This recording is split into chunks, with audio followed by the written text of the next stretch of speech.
suggested. The kind of storm that begins as minor inconvenience and becomes, around 10 in the evening, something you take seriously. She came downstairs to ask about a specific flicker she had noticed in the building's power and whether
in a house without heat and has just noticed for the first time that it does not have to stay that way.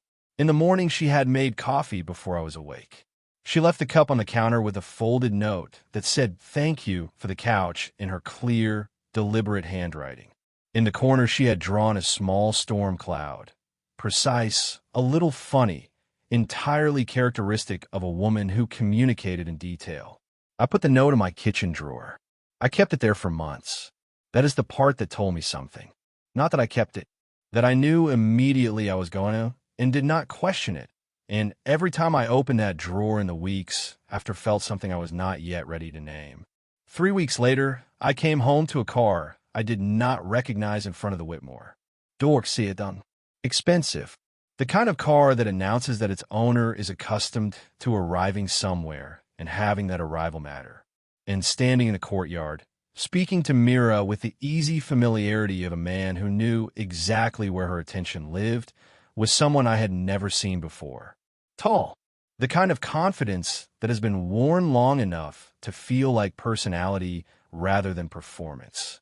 He was speaking quietly, and she was listening with a specific stillness she used when something had her complete attention. She saw me over his shoulder.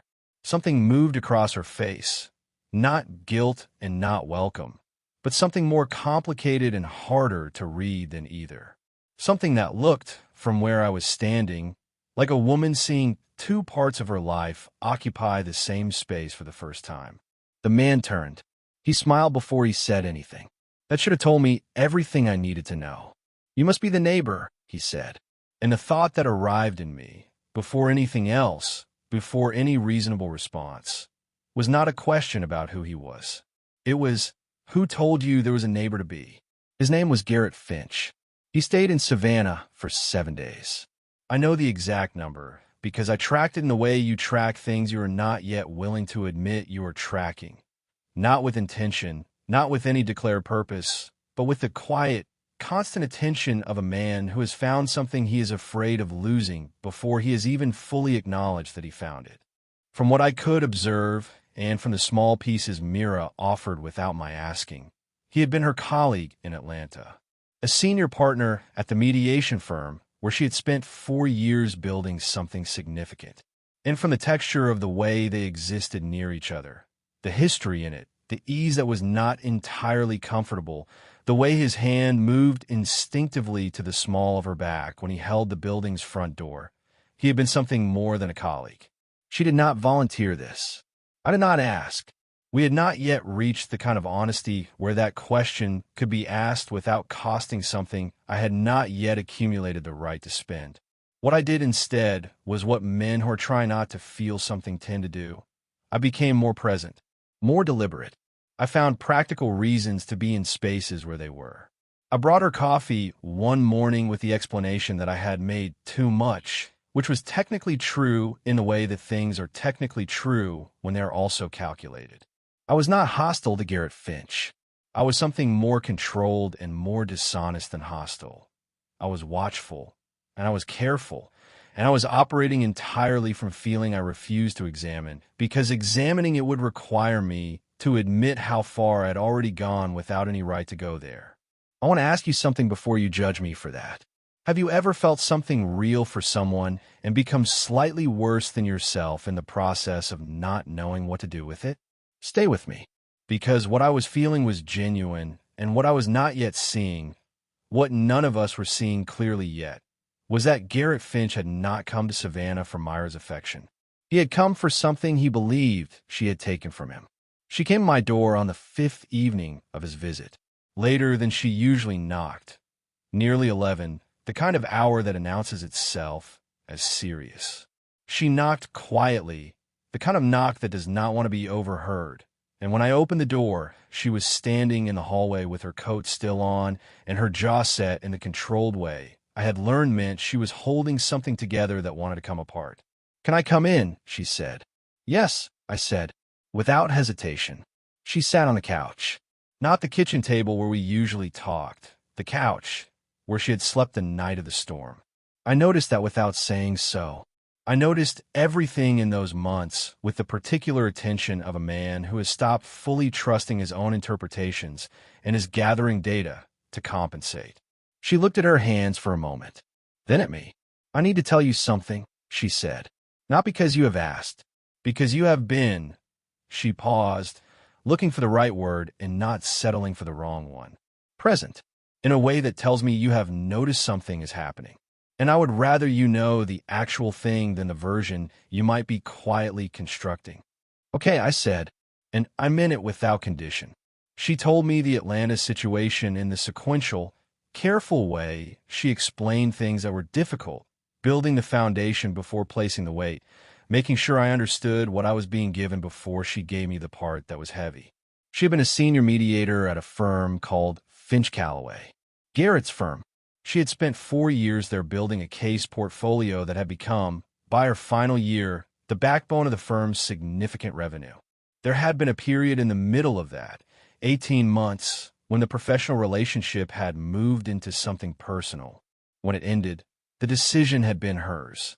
After the ending, Garrett had restructured her compensation arrangement retroactively. 3 years of her billable work, reclassified under the firm's collective credit rather than her individual name. When she had left the firm and taken her established client relationships with her to start her own practice, he had filed a lawsuit in Georgia civil court. Breach of contract, misappropriation of proprietary client data. The lawsuit was 4 months old. It was still ongoing. "He is here," she said, "because his attorney believes a face-to-face settlement conversation is more likely to produce the outcome he wants than continued litigation." "And what do you believe?" I said. She looked at her hands again. "I believe he has not accepted that I left," she said, "and that the lawsuit is the legal clothing for something that is not actually a legal matter. What does he want? I said. She looked up. Her eyes were steady and tired and honest. He wants me to come back to the firm, she said, signing a new partnership agreement that gives him majority control. If I do that, the lawsuit disappears. I looked at her. That is not a settlement, I said. That is a hostage situation with better paperwork.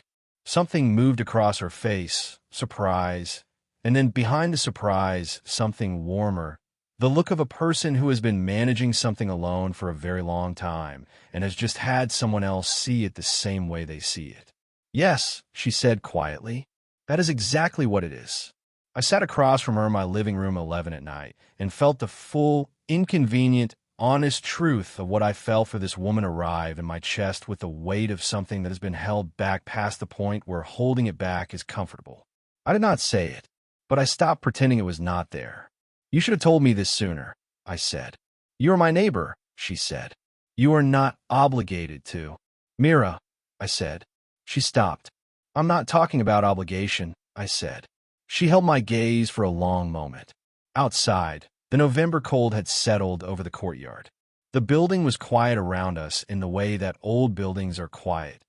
Not empty, just still, the way things are still when they have been standing long enough to stop being startled by anything. Cole, she said. Her voice was lower now, more careful. Whatever this is between us, I cannot let it become something that makes my situation more complicated. He is still in this building. I am in the middle of a legal dispute. I am not. She stopped and tried again. I am not in a stable place. I am not asking for stable, I said. I am asking to be here. That is all. She looked at me for a long moment. Then she nodded. Once, simply the way she agreed to things when she meant them. She went back upstairs. Garrett knocked on my door the following morning. He did not wait to be invited. He stepped through when I opened the door, as though the threshold were a technicality, and he looked around my apartment with the curiosity of someone taking inventory. He was wearing the easy confidence the way he wore everything, like it had been tailored specifically for him and had never needed adjusting. I wanted to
experience of it. Because there is something specific about walking into a building where someone you love is going to have to stand and defend herself, and understanding that your role in that room is to be present without making it about you. To be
stopped performing competence long ago, because actual competence had made performance unnecessary.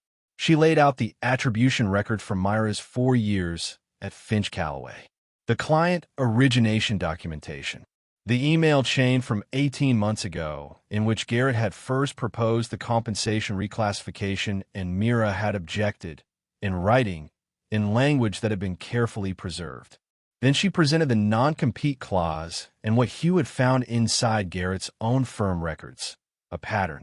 3 other women, former associates, all of whom had been threatened with the same non-compete enforcement in the previous 6 years.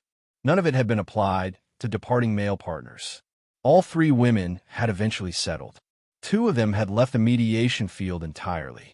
Clara placed the documents on the judge's bench without theater or performance and said, "The injunction being sought here is not a protection of legitimate business interests. It is the 3rd documented iteration of a pattern of professional retaliation used to silence women who choose to leave this firm on their own terms." The room went quiet, not dramatically, just the specific quiet of a room where something true and irreversible has been said, and everyone present is recalibrating. I watched Garrett from the gallery. I watched his attorney respond. I watched the frictionless surface of him, the easy confidence, the performance of a reasonable man protecting reasonable interests, and I thought about what Myra said, about sitting between parties who had stopped trusting each other and looking for the place where both of them were right. I tried honestly to find the place where Garrett was right. What I found was this. He was not wrong that he had lost something when she left. He had genuinely lost something. The professional structure she had built inside his firm, the revenue she had generated, the credibility her name had lent to his operation. He had lost those things. What he had gotten wrong, badly, and at considerable cost to her, was what kind of thing he had lost. He had lost a professional relationship and experienced it as the loss of a person. And in that confusion, the specific and destructive confusion of men who cannot separate what belongs to them for what they simply want, he had reached for every tool he had, regardless of whether any of those tools were proportionate or fair. I understood that confusion more than I was comfortable with. That was the thing that sat with me in the gallery. Not contempt for Garrett Finch, but the recognition of something in him I had carried versions of myself. In the hallway during the recess, I found Mira at the window that looked over the Savannah streets. The oaks, the Spanish moss, the city doing its 300-year thing with complete indifference to what was happening inside the courthouse. She was letting herself be tired, not performing composure, actually standing in a public hallway, allowing exhaustion to be visible, which was its own form of honesty and which cost her something. I stood beside her. I did not touch her. I did not speak first. "He is going to settle," she said after a moment. "You think so?" I said. "Clara found the 3 other women," she said. He did not know she had that. He thought he had been careful. She looked at the window. Careful people are usually careful about the wrong things. "Yes," I said. "They usually are." She was quiet. "Then, Cole, I need to tell you something I've been not telling you." "Okay," I said. "The morning I left," she said. "The note. The cab at 6. It was not only about handling the litigation somewhere he could not watch me do it." She looked at her hands. "He told me something that night, before I left. He told me you had called him, that you had spoken to him privately and told him you were not seriously involved with me, that he should not factor you into his decisions."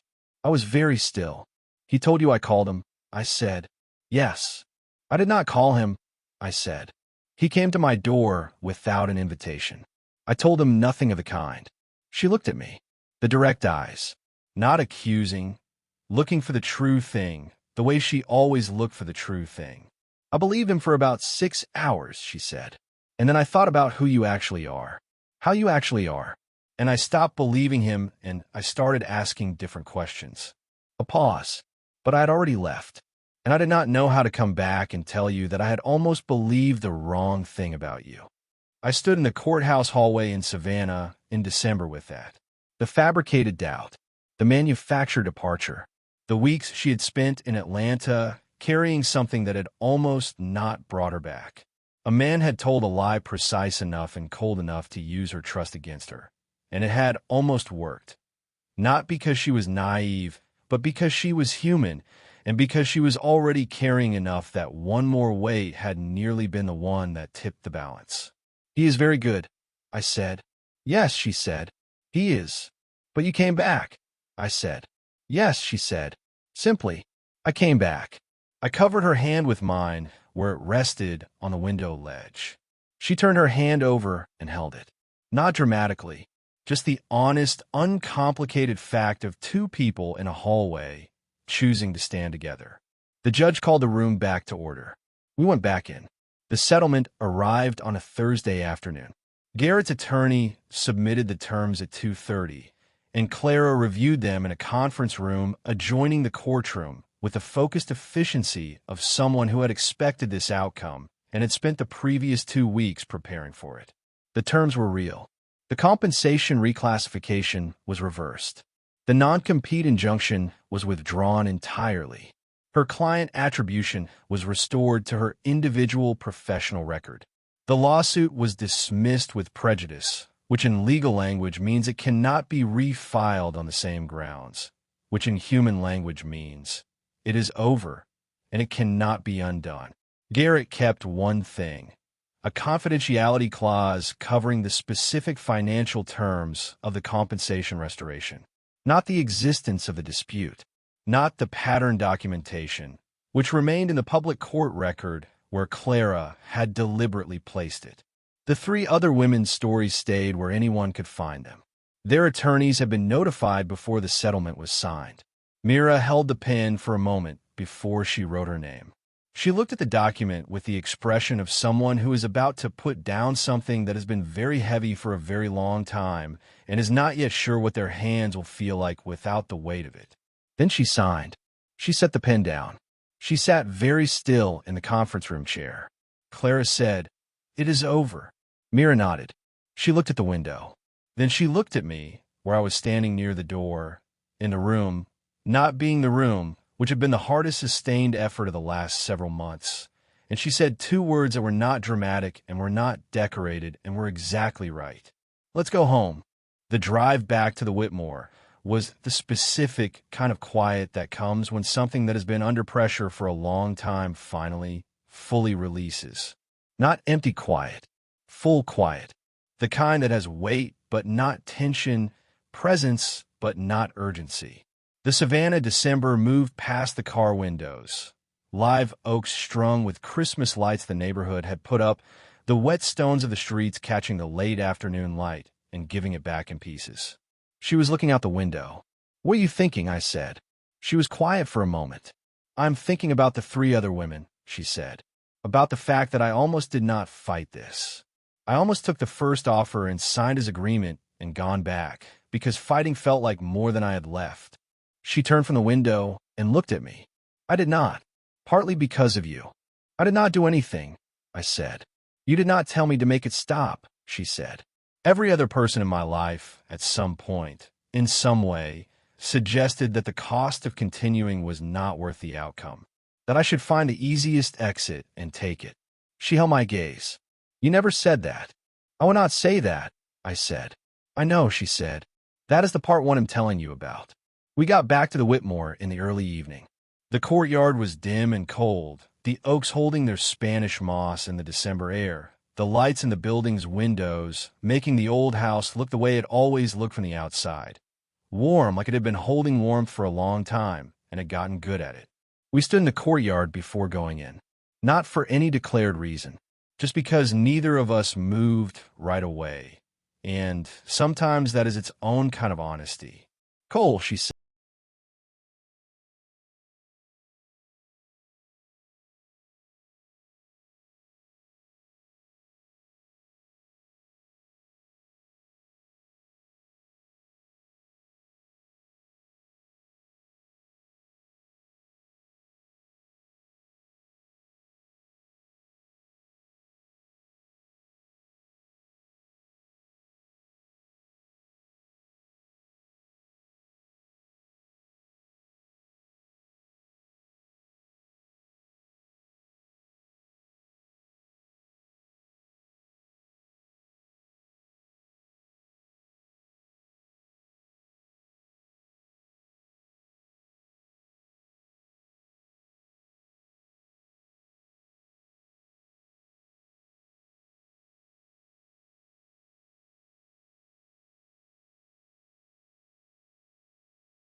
and have no reason to stop.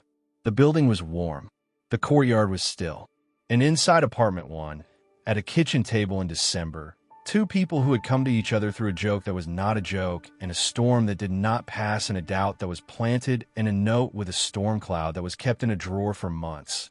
Two people who were not finished becoming who they were going to be, and knew it, and had decided to become it together, sat across from each other, and did the simplest and most difficult thing available to human beings.